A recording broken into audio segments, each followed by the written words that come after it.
itong nasagap kong balita, chismis lang ba narinig ko at nabasa ko sa mga social media political analyst na ginamit lang daw ni Verde, ay hindi pala, ginamit ni Mangga si Verde, ginamit daw ulit ni Senator Amy Marcos si Inday Sara Duterte para manalong senador kasi plano daw ni Amy Marcos na maging Senate President. Nako, isa si Amy Marcos na pinipilian ngayon ng mga Senado para maging Senate President. Kung ganon mga kabibig, Presidente natin BBM, Senate President Amy Marcos, and do you think itong si Martin, ibibigay niya, isusurrender niya maging House Speaker? Hindi. So, Marcos, Romualdez. So, itong tatlong ito ang maghari-hari sa gobyerno ng Pilipinas. Paano yan? Sabi ng iba, naku kabibig, posibleng mangyari yan.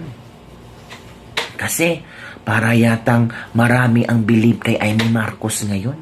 Lalong nakikita nila ba na si Amy Marcos daw ay parang kontra sa kanyang kapatid. Para daw na magkaroon ng tinig ang mga oposisyon, gagamitin nila or si Amy Marcos daw ang pwedeng magdala ng tinig ng mga oposisyon. Nako, talaga bang tinig? Sabi ng ilang netizen. Kaya, yung ibang bumoto kay Amy, yung ibang sabi nila, nabudol ulit tayo. Si BP Sara, nabudol ulit. I don't think so mga kabibig. Kasi, kung iisipin natin, talagang kinalaban ni Amy Marcos ang kayang kapatid. Tapos, pang-oo nga kabibig. Pang number 12 si Amy sa mga senatoriables na nanalo. Diba? Sabi nila, kung hindi, dahil sa tulong ni VP Sara, hindi yan mananalo si Amy Marcos. Nako. At ngayon ay hot topic yung pangalan niya para maging Senate President. Ang chika pa kapibig. Si Chis Escudero at Tito Soto, kinausap na daw yung Duterte Black Parang malakas yan ang Duterte Black sa Senado. Sino-sino ba itong Duterte Black? Si Bato, si Bongo, si Robin Padilla, si Marcoleta, si Senator Amy Marcos. At meron pa daw ibang mga senator na nagpaparamdam na nasasali sa Duterte Black. Itong si Cheese parang ayaw isuko ang pagiging Senate President. Itong si Tito Soto gusto ulit na magiging Senate President. Paano yan? Kaya daw, nagmamakaawa. Pakinggan natin makabibiga. Pakinggan natin ang chismis. Tila nagmamakaawa na si Chis Escudero sa Duterte Black para maging Senate President muli. Ayon sa balita ay humingi ng suporta sina Chis Escudero at Tito Soto sa Duterte Black para maging Senate President. Ayon pa kay Senator Bongo, nakausap na nila Tito Soto at Chis Escudero ang... Nagipag-usap na si Chis Escudero at Tito Soto. Kasi feeling nila, pagtatakbo si Amy, there's a possibility na manalong maging Senate President. Diba? Hindi kaya part ito ng plano ni BBM at ni Amy, no? At ni Martin Romualdez, no? Well, mga haka-haka lang natin ito mga kabibiga, pero trending at pinag-usapan ito ngayon. Oo mga kabibig. Pero nag-statement naman si Senator Amy Marcos. Sabi niya, some senators have approached me with a proposal to be their candidate for Senate President. O tingnan nyo, may mga iilang mga senador ang lumapit sa kanya at nagbig ng proposal na maging Senate President ka na. Kasi yung kapatid mo, presidente. Yung pinsan mo, Speaker of the House. Ikaw na lang ang kulang. Whoever will be elected by our peers, whether it is me or not, So, gusto talaga niya. There are certain congressional reforms that need to be undertaken. The most important is reform in the budgetary process. Tigilan na ang mahiwagang BICAM.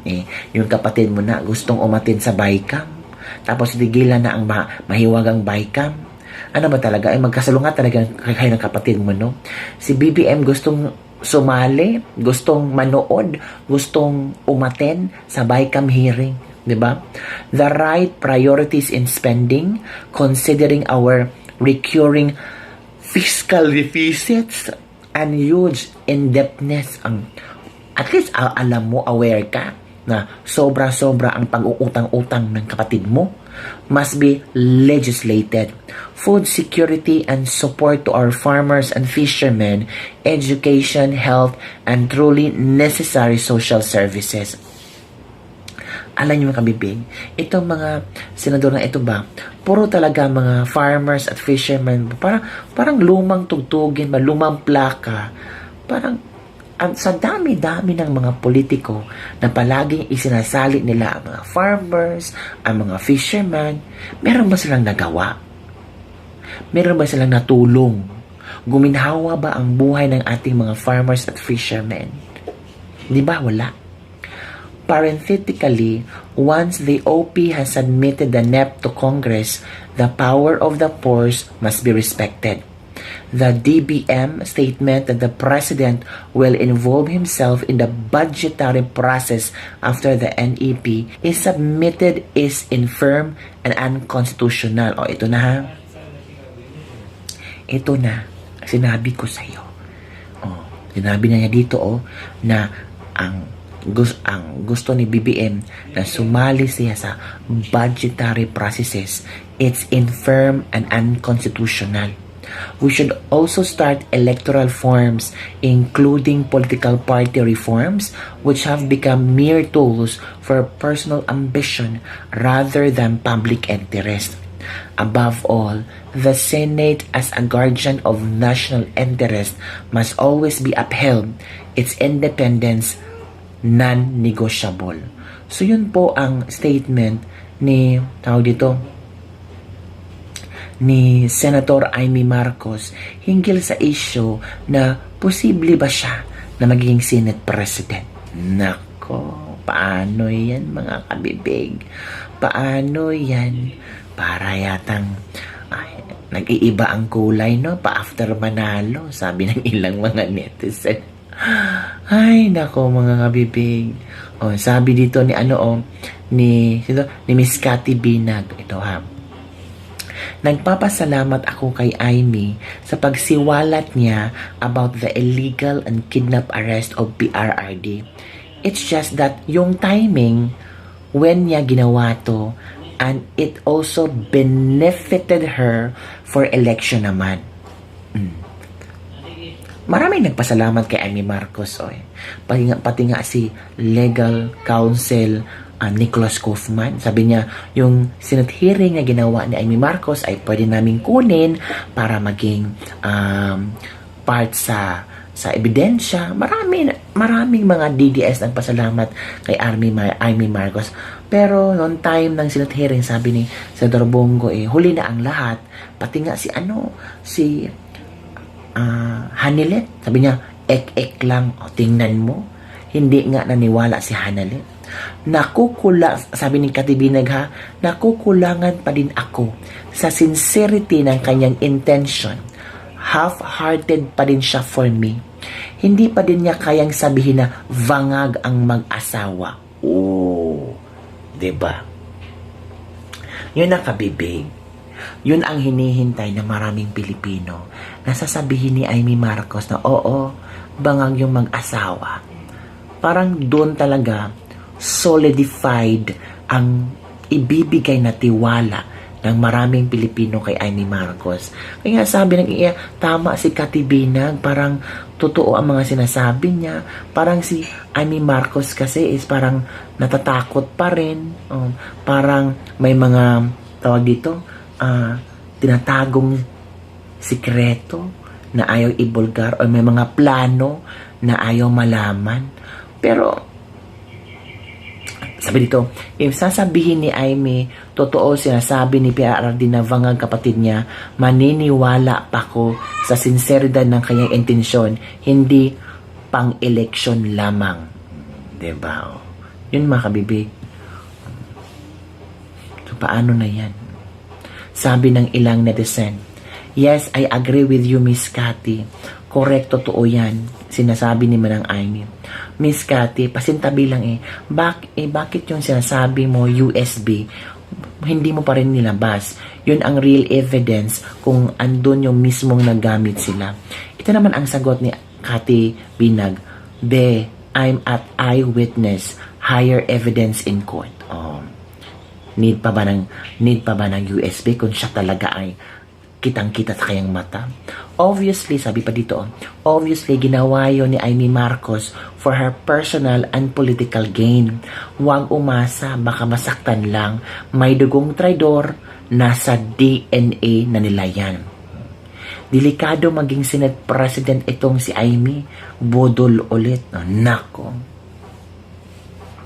po. Mali daw si Cathy Binag ito.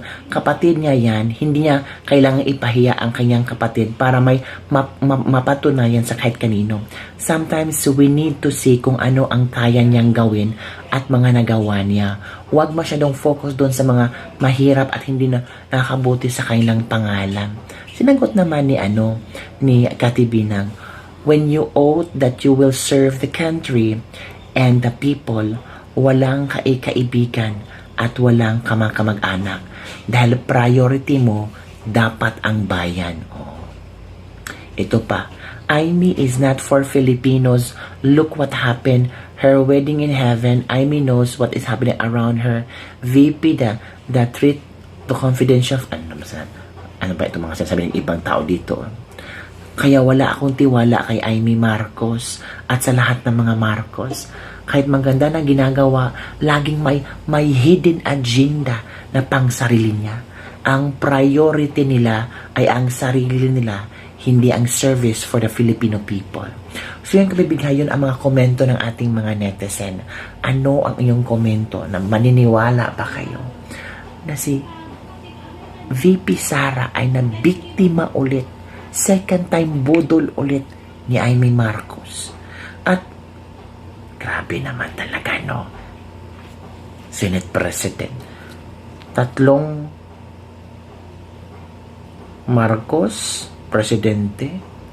Amy Marcos, Senate President. Romualdez, House Speaker. We're praying na si Pulong ay tatakbo ring House Speaker. Pero, I don't know kung tatakbo ba. Pero yun ang gusto ni VP Sara. Baka matatakot si Pulong. Pero I'm sure, hindi yun matakot si Pulong. Kasi ang iisipin ng mga ilang politiko, kung si Pulong ang magiging House Speaker, there's a possibility na yung political career nila will remain constant. Diba? Kasi sa 2028, ang posibleng tatakbo, VP Sara talaga eh. Mananalo yan, kabibig. Oo. So kung si VP Sara na ang magiging presidente starting 2028, of course, yung mga tumulong kay Pulong, safe na safe ka. Diba? Yung mga tumulong kay Pulong para magiging House Speaker, hindi ka kakabahan na posibleng wala kang budget or posibleng ligwakin ka. Diba, kabibig?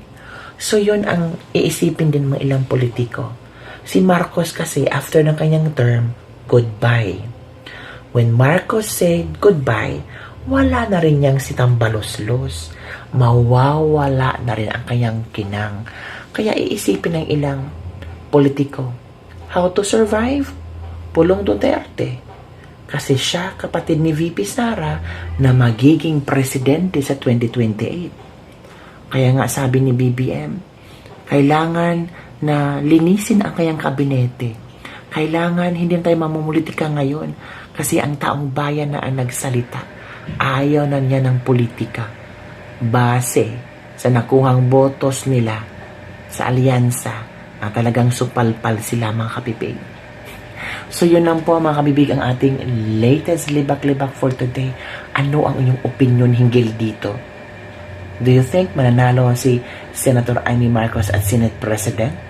Kung magkaganon, puro may lahing Marcos at Romualdez ang uupo at magpapatakbo sa Pilipinas.